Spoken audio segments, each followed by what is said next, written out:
सुमित्रा देवी ने अपनी बेटी सुधा से कहा कि आज तुम बाबा जी की सेवा में चली जाओ और बाबा के लिए रसोई से सूखे मेवे ले जाना। देखना बाबा के आशीर्वाद से पहले पोता ही होगा। सुधा भी माँ के कहे अनुसार बाबा जी की सेवा में जुटी रहती थी। बहू सुमन के दिन चढ़ रहे थे और सुमित्रा देवी की चिंता बढ़ती जा रही थी और उधर सुधा पर बाबा जी के सेवा का काम बढ़ता जा रहा था। वह आश्रम जाकर बाबा जी का बिस्तर लगाती, उनकी सारी चीज़ें जगह पर रखती। यह सब करके वह अपने आप को धन समझती। सुधा सारी सारी रात बाबा जी के आश्रम में बिताती। सुमित्रा देवी कुछ पूछती तो वह कहती कि आज आश्रम में अखंड मंत्र जाप था, उठकर बीच में नहीं आ सकती थी और सुबह अंधेरे ही बाबा जी को हवन करना था, इसलिए उसकी तैयारी कर रही थी और देर हुई तो वहीं सो गई। सुमित्रा देवी भी चेहरे पर शांत भाव लाते हुए कहती है, हाँ बेटी, अच्छा ही है। हमारे घर में जो अच्छी आमदनी हो रही है ना, सब बाबा जी के कृपा से ही है। अब इसे संभालने वाला एक बारिश और आ जाए तो मैं गंगा नहा लूँ। सुधा घर से सलवार कुर्ता पहनकर और चुन्नी ओढ़कर जाती थी और शाम होते ही छोटे छोटे कपड़े पहनकर किसी मॉडल से कम नहीं लगती थी। वह अपनी जवानी का बाबा के साथ भरपूर मजा ले रही थी। अंधा क्या चाहे दो आंखें, सो बाबा जी घर से लाए मेवे को भोग लगाते और रात में सुधा की जवानी।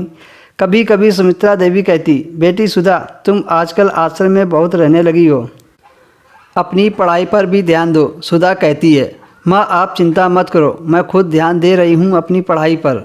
इधर बाबा जी जब कभी घर आते तो सुमित्रा देवी से कहते, सुधा बेटी पर यह साथ भारी है, थोड़ा आश्रम में मंत्र जाप करेगी और हवन करेगी तो दोष मुक्त हो जाएगा।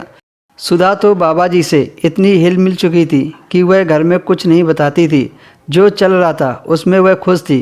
कभी कभी सुधा की सहेलियाँ उसे पार्टी के लिए बुलाती तो सुधा बाबा जी से कहती, बाबा जी आज रात को मैं ना आ पाऊँगी।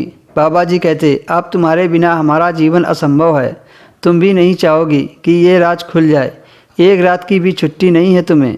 सुधा बाबा जी के डर से पार्टी नहीं जाती है और अपनी सहेलियों से कह देती थी कि घर में काम ज़्यादा है, वह पार्टी में ना आ सकेगी। जल्द ही सुमित्रा देवी के घर में खुशखबरी आ गई कि उनकी बहू ने बेटे को जन्म दिया है। सुमित्रा देवी तो खुशी के मारे फूले नहीं समा रही थी। घर में बड़े जोर शोर से जश्न मनाया गया और बाबा जी का आश्रम भी सुमित्रा देवी की कृपा से जगमगा उठा। अब पोते के साथ सुमित्रा देवी और ज़्यादा बिजी हो गई और उधर सुधा बाबा जी के आश्रम में वह बाबा जी के खिलाफ एक शब्द भी नहीं सुनना पसंद करती थी।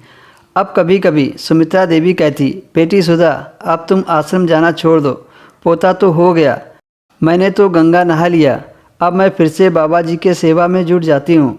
एक रात सुधा फिर से घर नहीं आई तो सुमित्रा उसको देखने गई तो वहाँ जाकर देखा सुधा बाबा जी के साथ। दोस्तों अब इसके आगे की कहानी आपको नेक्स्ट वीडियो में मिलेगी।